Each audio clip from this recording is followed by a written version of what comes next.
Bismillahirrahmanirrahim. Assalamualaikum warahmatullahi wabarakatuh. Apa kabar Ananda Soleh dan Soleha hari ini? Alhamdulillah, luar biasa, Allahu Akbar.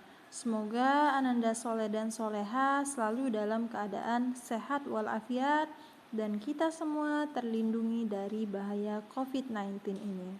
Nah, Ananda Soleh dan Soleha, hari ini kita akan belajar tema 2, subtema 3. Materinya tentang apa ya? Materinya tentang bermain di lingkunganku, ya. Anak soleh bermain di sekolah. Yuk kita buka pelajaran kita dengan membaca lafaz basmalah. Bismillahirrahmanirrahim. Simak video ini dari awal hingga selesai. Nah, kali ini kita akan mengenal pembagian. Sebelumnya kita sudah belajar tentang perkalian. Nah, hari ini Ibu ingin mengajarkanmu bagaimana cara membagi, ya. Ibu mempunyai satu buah congklak dan 12 biji congklak seperti yang ada di bawah ini. Ini namanya congklak dan ini namanya biji congklak. Congklak ini adalah salah satu mainan tradisional dari Indonesia. Kemudian kita ambil 4 biji dan diletakkan di setiap lubang papan congklak, ya. Kita ambil dari 12 biji ini 4. Kita ambil 4. Terus kita letakkan ke sini. Kita lakukan sampai biji congklaknya habis. Nah, perhatikan ya. 1, 2, 3, 4. Kita ambil 4. Kita letakkan ke bagian sini 4. Ya. Lalu 1, 2, 3, 4. Kita ambil. Kita letakkan ke sini. Nah, ada lagi. 1, 2, 3, 4. Kita ambil 4 ini. Kita letakkan ke sini. Nah, sampai biji congklaknya habis. Nah, setelah biji congklaknya habis, berapakah jumlah lubang yang terisi biji congklak? Iya, ada 3 lubang yang terisi biji congklak. Antum bisa lihat, 1 lubang, 2 lubang, 3 lubang. Nah, maka dapat kita tuliskan seperti ini. 12 dibagi 4 itu sama dengan 12 dikurang 4, dikurang 4, dikurang 4, hingga hasil akhirnya 0 atau habis. Maka 12 dibagi 4, 12 dibagi 4 sama dengan 3, ya. Nah, beginilah contoh pembagian. Pokoknya pembagian itu adalah pengurangan berulang. Diingat, pembagian itu adalah pengurangan berulang. Di sini contohnya 12 dibagi 4. Artinya 12 dikurang 4. Kita kurangkan 4 hingga nanti hasil akhirnya 0. Untuk mengetahui hasilnya, 12 dibagi 4 berapa? Kita hitung nih. Berapa 4-nya yang dikurangi? 1, 2, 3. Ulangin. 1, 2, 3. Artinya 12 dibagi 4 sama dengan 3. Semoga Ananda Soleh dan Soleha paham ya. Nah, di sini ada aturan di sekolah. Nah, ini sekolahan Ananda Soleh dan Soleha. Setiap sekolah selalu memiliki aturan. Manfaatnya adalah agar sesuatu dapat berjalan dengan baik. Aturan itu harus dilaksanakan oleh atau dipatuhi oleh semua warga sekolah. Ini contohnya. Sekolah tempat menuntut ilmu. Di setiap sekolah memiliki aturan. Aturan dibuat untuk melatih sikap disiplin. Aturan juga dibuat agar kita merasa nyaman. Ada beberapa aturan di sekolah. Siswa datang ke sekolah tepat waktu, siswa mengenakan seragam sekolah, siswa menjaga kebersihan, siswa bermain dengan rukun, siswa ikut memfasilitasi atau merawat fasilitas sekolah.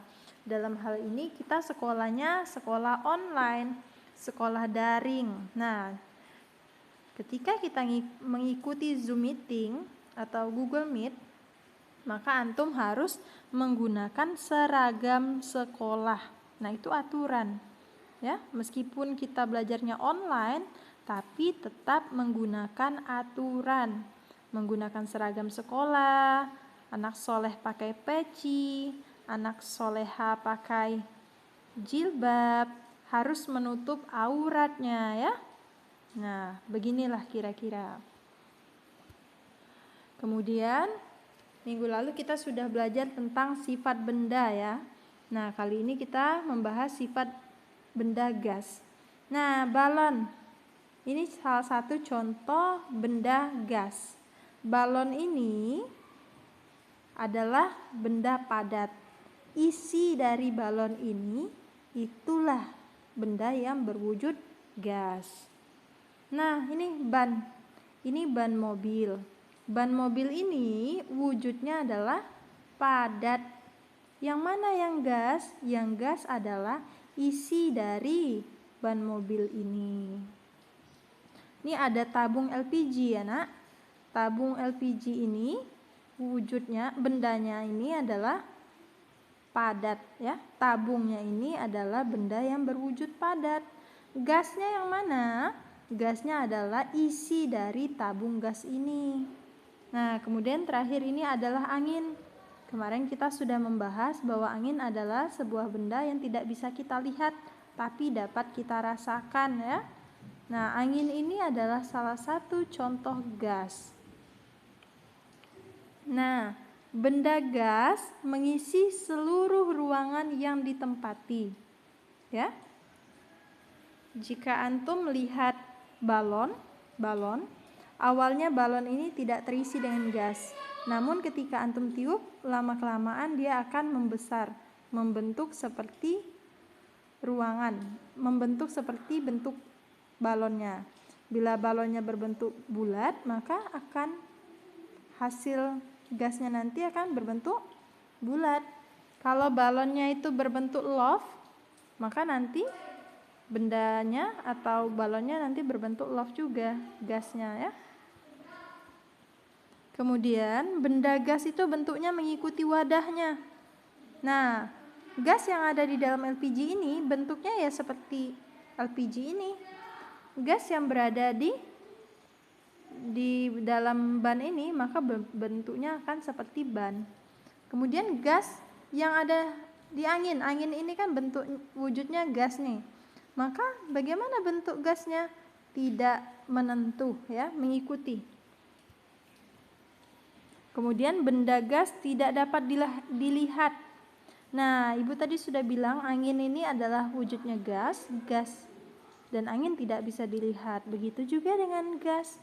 Ya, tidak bisa kita lihat. Nah, benda gas tidak dapat dipegang, tetapi dapat dirasakan. Antum berdiri di bawah pohon atau di sebuah tanah lapang.